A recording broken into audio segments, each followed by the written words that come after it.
So you want to start with some Ride the Lightning? Yeah. All right, on. Well, Justin, as we sally forth on our journey through the wastelands that is every single Metallica album, because there be plenty, we, of course, arrive at our second destination, which is Metallica's Ride the Lightning album.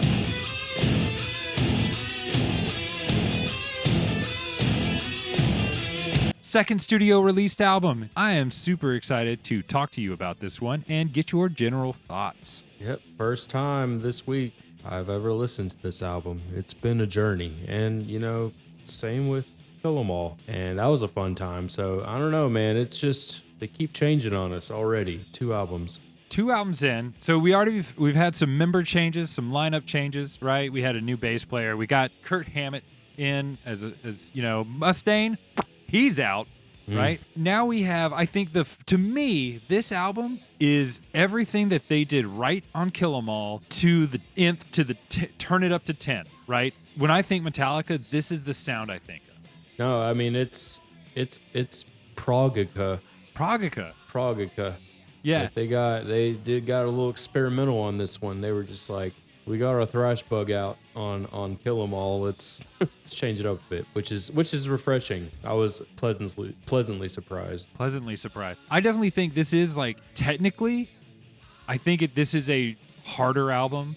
It's just smarter written, in my opinion. I think this is Lars learned to count, apparently. Well, it's funny. They had to bring in, I had mentioned in our last video how I thought Kill 'Em All was just man, you could just tell they didn't play to a click.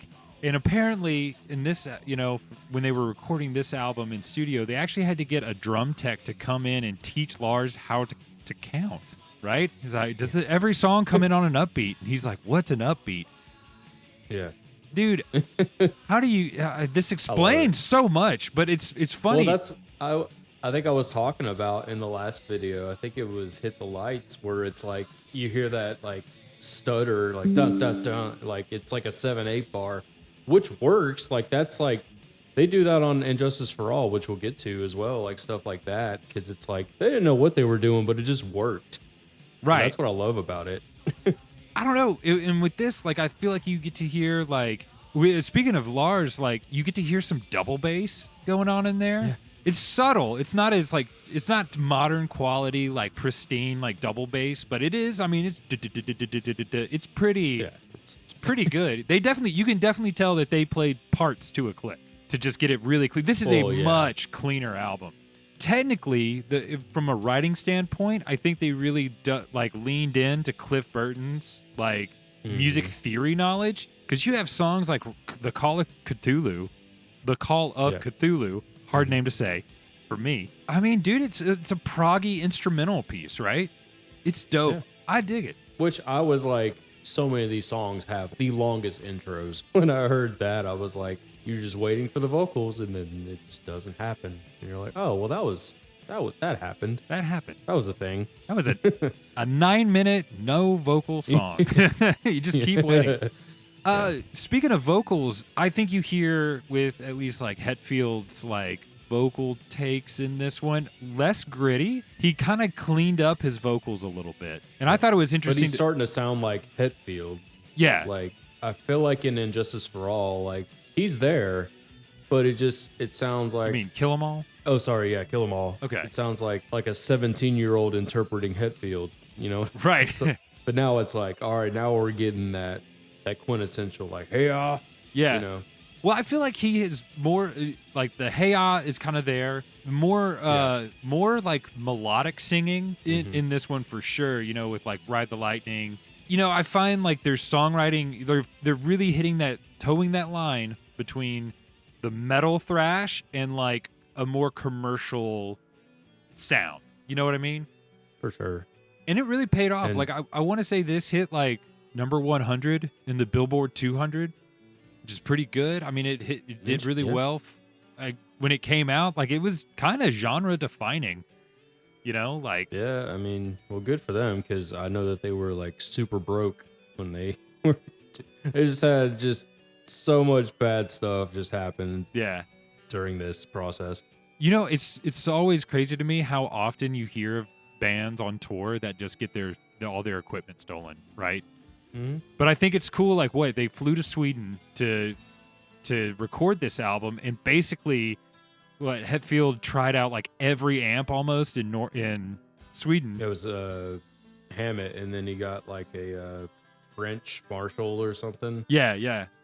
He's like, that's the one. Yeah, finally. Yeah. I mean, dude, it pays off. I think this is a good sounding record too. Like, I'm lament the fact that I don't have this on vinyl, because I think this would sound incredible, like in that audio form. I'll be honest, man. I wasn't that into it when I first. I don't know if I was just in like the wrong headspace going into the first listen on this album. Mm-hmm. I did not. I was just like, I don't know, man. It's not hitting for me. But today, like, I came back and I was like, okay, now I'm starting to get it.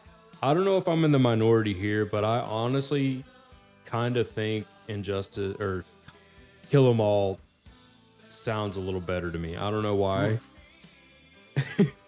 It sounds more. Maybe it's because they're both remastered and it's someone else. To me, I don't know. I just think it does. Like, Right. this one sounds really muddy, but it's whatever. It's the 80s. I get it. Do you think they like overlayered it? Like, this one's definitely not as raw. Like this I don't has know. Maybe more I layers. like that. I like the. I'm just more into like thrashy stuff, anyways. Like, I had my prog phase, and I'm not as into that stuff anymore. But I respect this album a lot, for sure, and it's definitely growing on me. Like, I'm like, okay, I get it now. I get it. It's solid. So of all the Metallica records that I've owned, this was one of them, and I only owned a few. I had this one, Ride the Lightning, the Black Album, and that was Master of Puppets. So, like with this one, I've had more time with it, right? I've gotten to listen to it. So songs like a couple of my favorite songs, like right off the rip, Ride the Lightning, the title track, I think is a solid, like, super fun song. It's fun to play. I've been learning that one recently. For like the 2, 3, and 4, Ride the Lightning, For Whom the Bell Tolls, and then Fade to Black, I think are just 3 perfect songs. Fight Fire with Fire is okay. Trapped Under Ice is take it or leave it. Escape, Creeping Death. I love that song. Which one? Trapped Under Ice?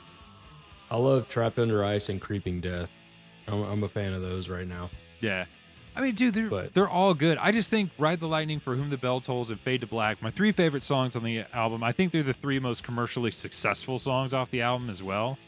But I just think that's like where they started really getting their like the Metallica sound. Like, this is what they're going on in the later albums. This is their formula. Yeah. I mean, I do love Fade to Black, man. I that's like the one I knew the most, and I don't think I'd ever listened to From Whom the Bell Tolls like all the way through. Like, I've seen memes on it. Like, I do think Hit the Lights is a better intro than Fight Fire with Fire, for sure. For sure, I'll grant you that. I don't know, because I went back and I was like, I had fun. Like, I think it's like the first half of Kill 'Em All that I'm like about, and then like the second half kind of trails off, and then this one kind of pretty solid all the way through to me. Yeah, more consistent. Yeah. I might also be in the minority here. I'm also not the biggest fan of From Whom the Bell Tolls, man. I don't know why. Like, I get it, but it's just like, it's fine. Like, Fade to Black is a gem though. Like, it just is. Fade to Black's great.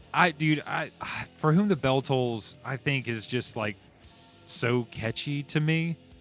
It is like it's been in my head. Those 2 songs. Because like the cool part with For Whom the Bell Tolls that I think most people recognize is the intro part is actually the bass guitar.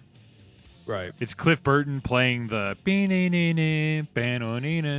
don't. So it's cool because bass guitar. And Cliff Burton's he slays, I didn't expect them to just have such a hard transition into it, Like, I thought it was going to be... Because I had no idea what this album was going to sound like. I didn't know that Fade to Black and From Whom the Bell Tolls were on this, so, like, I thought it was just going to be a thrashier, even thrashier than Kill 'Em All. Not at all. No. They you start with their thrashiest, and I think they start pulling back, and you start developing more of that arena style Yeah. Metallica. I think, and you're gonna ride that wave with Master of Puppets too. Like it's you're gonna start seeing that more. Like they're getting bigger, the solos get fancier, the songs are more and more easier to digest. All in all, dude, I love this album. I definitely, for me, it's got a special spot. So unfortunately, it's gonna have to go above Kill 'Em All. So Yeah, no, I do agree. For now, I am putting it above Kill 'Em All as well. okay, But I did, after listening to this, I started to appreciate Kill 'Em All more. I don't know. At first, I was like, yeah, this is rough. And then, like, I don't know. I just, like, I enjoyed it a lot today. So yeah, I'm excited to see how Master of Puppets will, it could change my mind more about this album. So I don't know. It's a fun process. I think journey. I think it will, because I want to say, if you enjoyed stuff that they did on this album, I think Master of Puppets is more this album. I don't think so. The difference between Kill 'Em All and this album is this Master of Puppets in this one. I think they're a little bit. You could almost make it like a double album of just how like similar they are. Because this came out in 1984. Master of Puppets in 86, right? So really, really close time frame. And I think they got enough money from this one to do the next one and do it a little bit even better. So I didn't expect it to be recorded in Sweden or Copenhagen or wherever it was. yeah, Copenhagen. Yeah, Well, it's just like you it's know cheaper, what? apparently. They did it cheaper, right? It's cheaper to fly out there. I guess if half your gear is stolen, like you don't have that much cargo to bring. But yeah, I guess it's cheaper to fly out to Sweden. Yeah. And I think they did a good job. Like I think it is a good sounding record. It might, and I agree, it might have a little bit of like clutter to the sound a little bit. Like maybe some of the layerings are off. But I definitely will say, like, for as much like double bass as you're actually getting with this album, I remember thinking, I was like, man, I wish it was just a little tighter. Like not performance tighter, but like the sound was tighter. But it was 1984, my dude. You know, like I'm not gonna ask for the world. Yeah, and I respect that. It's a fun album, and yeah, I'm excited to check out, continue this journey, and go on a Master of Puppets and see where we get, man. Yeah. Comment below exactly how you feel about Ride the Lightning. If you like it more than Kill 'Em All, or, if this one's just the bottom of the barrel and we have greater pastures coming along, right? So thank you guys for watching. Please subscribe, do all those good things. Justin, any last words? That's all we got. That's all she wrote, folks. All right. Peace out. See you next week.